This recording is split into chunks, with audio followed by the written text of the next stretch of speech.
hii kama una pesa chana God have mercy hii upon kama us. ati hizi pesa zao zenye unapata hapa sijui roado sijui so mbili so nne so tatu this one achana usijaribu kushika. The moment unashika hii the moment shida zako zinatokelezea huku na huku zinaanza kukuandama.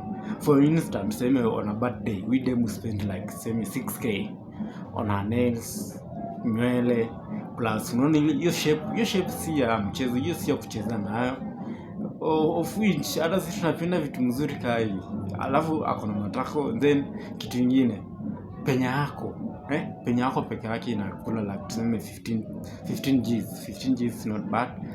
Then kitu ukiangalia hata kwa uso ana glow, that glowing inamaanisha anahitaji dough mingi sana kumaintain. So if you don't have money, please usishike hii tafadhali, usishike hii.